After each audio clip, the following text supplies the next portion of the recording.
My name is Nathan Facey. I am Marcy, Kaptur's Deputy Chief of Staff here in our office in Washington. I've been with Marcy for over 2.5 years, and that's all anyone needs to know about me. And without further ado, I'd like to introduce Congresswoman Marcy Katyn. Good afternoon, and let me officially welcome all guests, all those who have come to join us on this very important occasion today. And as we begin, in a very respectful and solemn way, could I ask you to stand and join me by beginning our session with a brief moment of silence to recognize the victims of the Katyn atrocities of the 1940s.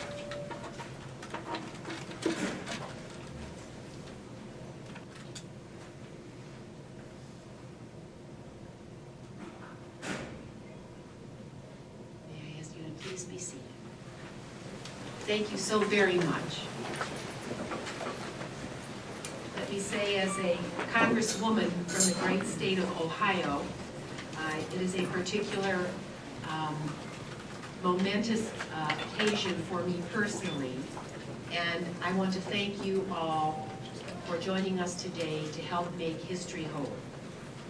I want to thank the archivist and his staff for their hard and incredible work. And we have many of them joining us today, and we thank you so very much. We appreciate your training, we appreciate your education, we appreciate what you are doing for the United States, for Poland, and for the world. This is a day we have long awaited.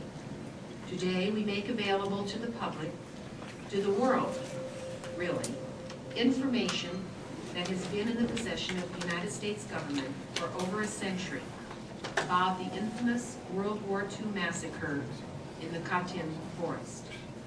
World War II might seem far removed from the lives of most citizens today. Yet for those who appreciate the 20th century's defining struggle between liberty and tyranny, its relevance shines brightly. Katyn was an horrific act against the leadership community of Poland, and a people who had already suffered more than their share of grief and oppression. Yet the full truth of what happened at Katyn during World War II was long concealed from the families of the victims, from the people of Poland, and from the world. It is said that the winners write the history, and indeed, that is our task. Yet much of the history of Katyn was concealed for decades. Today, we shine the light on the events of more than 70 years ago, so that historians and others can understand more fully what happened and why, and the world can learn. In 2012, there is no longer any doubt that Joseph Stalin ordered the murders of thousands of Polish leaders, military officers, intellectuals, and teachers in a brutal attack that foreshadowed what lay ahead for the people of that region, as well in what Dr. Timothy Snyder calls and has entitled the Bloodlands. Professor Norman Davies of Oxford University described what occurred to the people of Poland, and I quote, as the beheading of the Polish nation during World War II.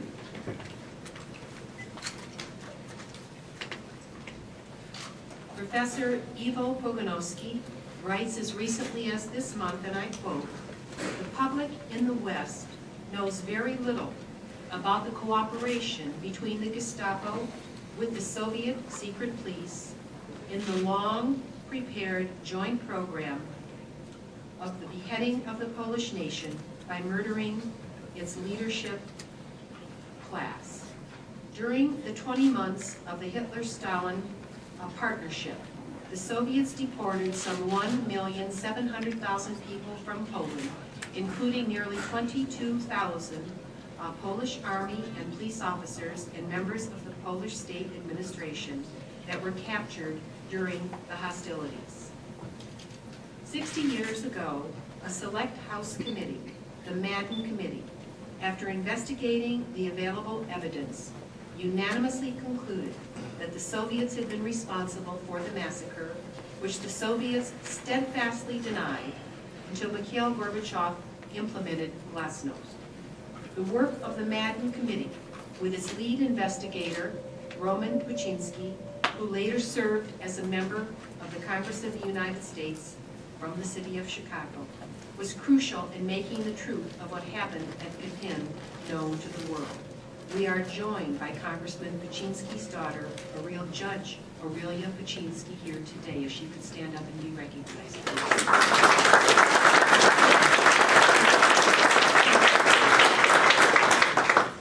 Today, we lift the veil even more to bring light and truth.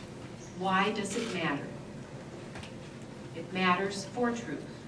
It matters because historians must know the facts so that we can learn the lessons of history so that such unspeakable atrocities do not recur.